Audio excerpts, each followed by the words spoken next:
Classic Historical Tales presents Patient Zero, Episode 4, The Diagnosis.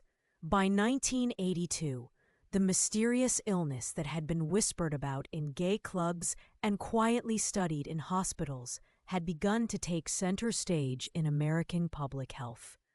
First labeled GRID, gay-related immune deficiency, the disease was soon renamed AIDS, Acquired Immune Deficiency Syndrome. It attacked the body's immune system, leaving patients defenseless against common infections. There was no cure, no treatment, and little understanding. In cities like New York, San Francisco, Los Angeles, and Montreal, gay men were dying, young, previously healthy men, wasting away in hospital rooms while the world looked on, confused, frightened, and too often indifferent. Montreal Hospital Room, 1982. Gilbert Ducharme had been sick for weeks before he finally went to the hospital. What started as a cough had grown worse, deeper, wetter, and harder to suppress. By the time he arrived at the emergency ward of a small hospital in Montreal, he could hardly breathe. He was 31 years old. The admitting doctor suspected pneumonia, but Gilbert's immune profile raised immediate concern.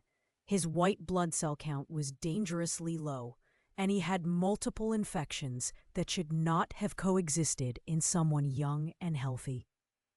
Once Gilbert Ducharme was admitted, a quick sequence of events led to Dr. Sue Quinlan traveling to Montreal. After her 2 years of trying to identify Patient Zero, Dr. Quinlan had been making daily phone calls to hospitals in San Francisco, New York, and Montreal. Finally, she got the news she had been waiting for. Gilbert Ducharme was in a hospital. The infectious disease specialist quickly went to JFK and was heading up to Montreal. She had seen cases like this before, at Bellevue and at Mount Sinai, cases no one could fully explain. Dr. Quinlan met Gilbert the following morning. He looked frail, his cheekbones prominent, his limbs thin, his once bright eyes dulled by exhaustion. She asked him questions about his travels, his symptoms, his sexual history.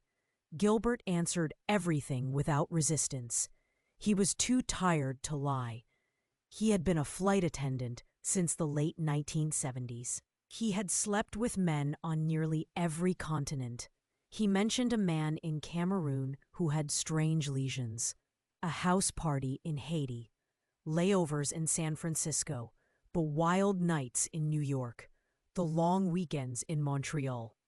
Gilbert still had a flair about him. He joked with Dr. Quinlan, "You wouldn't believe me now, but I had a great body, a nice high ass, and a smile like Farrah Fawcett."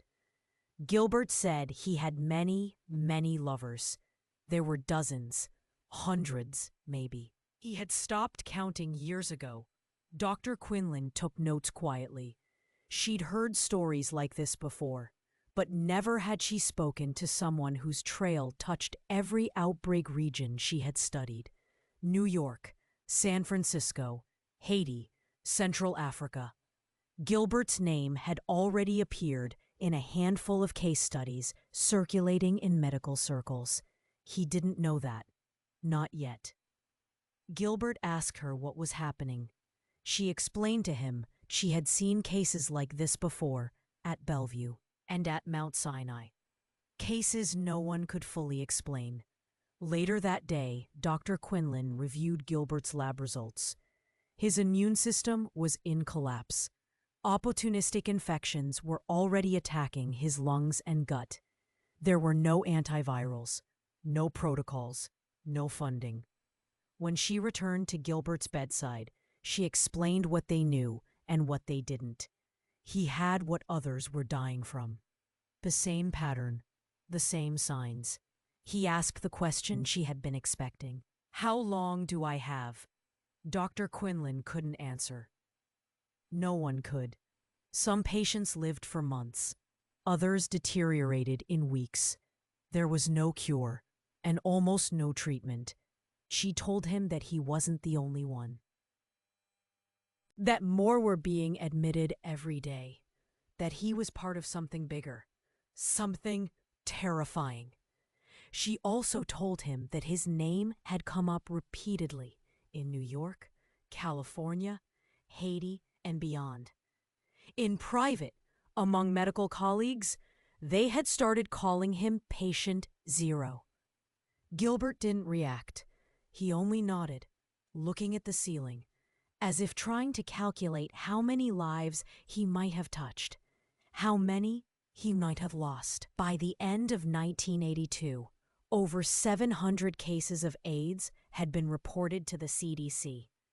The disease, once whispered about, was becoming impossible to ignore.